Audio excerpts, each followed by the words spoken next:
Сәлем достар, менің заңгерлік сауаттылық атты онлайн марафоныма қош келдің. Менің есімім Айгерім Ермекбай, мен 10 жылдан аса заңгер қызметін атқарамын. Менің қызмет жасайтын салаларым банк саласы, коллекторлық компаниялар саласы, сондай-ақ жеке сот орындаушылармен де тығыз байланыста жұмыс жасаймын. Онымен қоса онлайн займдар, ломбардтар, әкімшілік айыппұлдарды жою саласы. Бұл марафонның мақсаты көзі ашық, көкірегі ояу, сауатты, өзінің құқықтары мен міндеттерін өте жақсы білетін азаматтар мен азаматшалардан тұратын қоғамды құру. Бұл марафон 5 онлайн сабақтан тұрады. Бірінші сабақта біз арызды, яғни заявлениені қалай жазу керек екенін үйренеміз. Екінші видео сабақта біз алдын ала талапты, шағым, яғни претензияны қалай жазу керектігін үйренеміз. Үшінші сабақта біз талап арыз, яғни исковое заявлениені қалай жазу керектігін үйренеміз. Ал төртінші видео сабақта біз талап арызға қарсылық білдіру, яғни отзыв, возражение жазуды үйренеміз. Сондай-ақ 5-ші онлайн сабақта біз коллекторлық компания шектен тыс мазалаған жағдайда банкке және де ұлттық банкке қалай шағым жазуды үйренеміз. Әр видеодан кейін үй тапсырмасы болады, сондай-ақ кешкі сағат 7-ден 8-ге дейін сұрақ-жауап чаты болады. Сондай-ақ мен сіздерге 10 қосымша бап статьяны беремін. Бұл заңдарды кез келген жерде қолдана беруге болады. Сонымен бүгін біз бірінші сабақта арызды қалай жазу керектігін үйренеміз. Себебі көбінесе осы YouTube желісінде менің оқырмандарымнан Айгерім ханым, біз менеджер банкке барып едік, сол жерден графикті өзгертейін дегенбіз, немесе отсрочка алайын дегенбіз, бірақ менеджер банка олай жасалынбайтындығы жайлы менеджер банкі бізге айтып, бізді қайтарып жіберді деген сұрақтар өте көп келеді. Себебі біріншіден менеджер банкі сіздің проблемаңызды шеше алмайды. Ол банк емес. Кез келген шешімді банкте тек қана банк қабылдайды. Екіншіден, менеджер банкі ол заңгер емес, яғни ол көптеген заңдарды білмейді деген сөз. Сондықтан да сіздің проблемаңызды ол толыққанды түсіне бермейді. Үшіншіден, менеджер банкі тек қана сізге қызмет жасайтын банктың қызметкері болып табылады.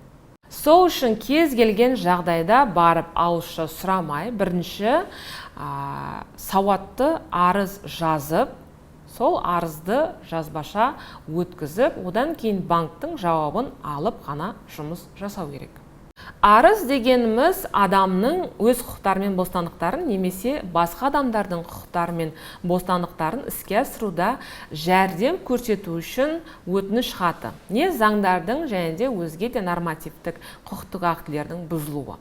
Өтініштердің қарайтын субъектілердің лауазымды тұлғалардың жұмысындағы кемшіліктер туралы хабарлама не олардың қызметін сынау болып табылады. Егер де бүгін сіздер дайын болсаңыздар, онда бірінші видео сабағымызды бастаймыз. Достар, сонымен сабағымызды бастаймыз. Бұл жерде бірінші сабағымызда біз арызды қалай жазу керектігін үйретемін. Көп оқырмандарым Каспий банкті сұрағандықтан мен мысал ретінде Каспий банкті алып отырмын. Бұл жерде Каспий банк деп жазамыз, акционерлік қоғам төрағасы. Каспий банктың орнына кез келген мекеме немесе мекеменің төрағасы болуы мүмкін. Сондай-ақ Ламтадзе Михаил Мырзаға деп жаздым. Бұл жерде жаңағыдай өздеріңіздің аты жөндеріңізді жазып кетесіздер міндетті түрде. Одан кейін ЖСН, яғни иіндеріңізді жазып кетесіздер. Одан кейін мына жерде адресті, тұрғылықты мекен жайыңыз, ол сіздің жаңа пропискаға ешқандай қарамайды. Тек қана қазіргі таңда тұрып жатқан тұрғылықты мекен жайыңыз.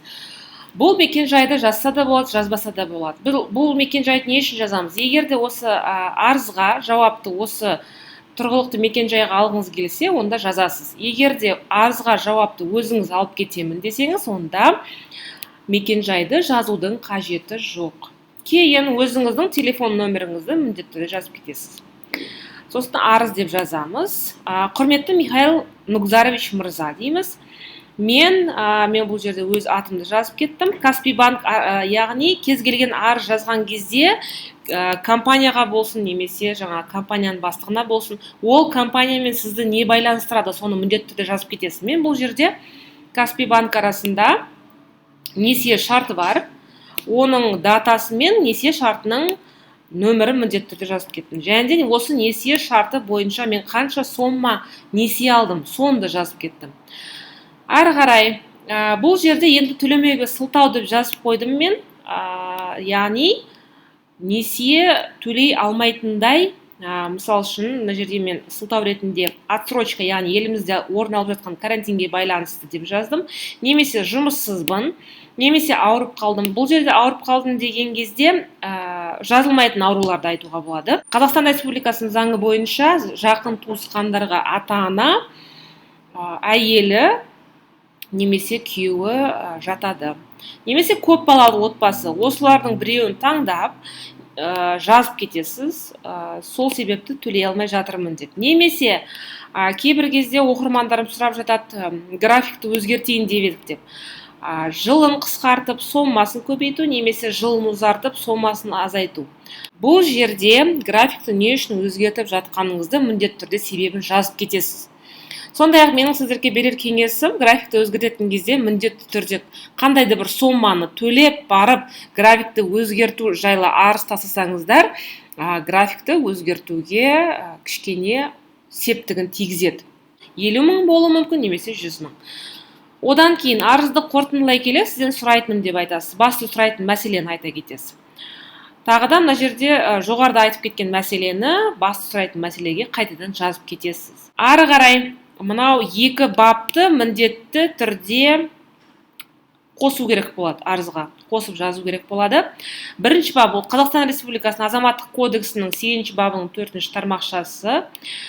тармақшасына сәйкес азаматтар мен заң тұлғалар өздеріне берген құқықтарды жүзеге асырған кезде адал, парасатты және әділ әрекет жасау керек. Бұл жерде азаматтар дегеніміз біз бен сіз, заңды тұлғалар дегеніміз компаниялар. Бұл бапты қарапайым тілмен айтатын болсақ, кез келген қарапайым адам мен кез келген мықты қандай компания болмасын, олардың екеуі де заңның алдында, соттың алдында тең деген мағына береді. Яғни екеуіңіздің де құқықтарыңыз бірдей деген сөз. Әрі қарай бұл міндетті шарт арқылы алып тастауға болмайды, немесе шектеуге болмайды. Сондай-ақ осы арызға жауапты Қазақстан Республикасының жеке және заңды тұлғалардың өтініштерін қарау тәртібі туралы заңының қарау тәртібіне байланысты 8 баптың 1-2 тармақшасына сай беруіңізді сұраймын дейсіз. Бұл заң бойынша бұл бапта, яғни жаңағы заңды тұлғалар арызға өтінішті 15 жұмыс күн ішінде беру керек деп жазылған бұл заңда. Соны міндетті жазып кетесіз. Сосын жауапты электронды почтаңызды жазып кетесіз, жіберіңізді сұраймын деп, немесе қолма-қол беріңіздер, өзім алып кетуге міндеттенемін дейсіздер. Яғни бұл арызға жауапты сіз дайын болған кезде олар телефон нөміріңізге хабарласады, сіз барып жауабыңызды алып кетуіңізге болады. Сондай-ақ сол арызды жазған күннің датасын қоясыз міндетті түрде, өзіңіздің аты жөніңізді оң жаққа қарай қолыңызды қоясыз. Сондай-ақ осы арызға өзіңіздің жеке куәлігіңіздің көшірмесін міндетті түрде тіркейсіз. Сонымен бүгінгі бірінші онлайн сабақ аяқталды. Назар аудартып тыңдағандарыңыз үшін үлкен рахмет. Сау, саламат болыңыздар.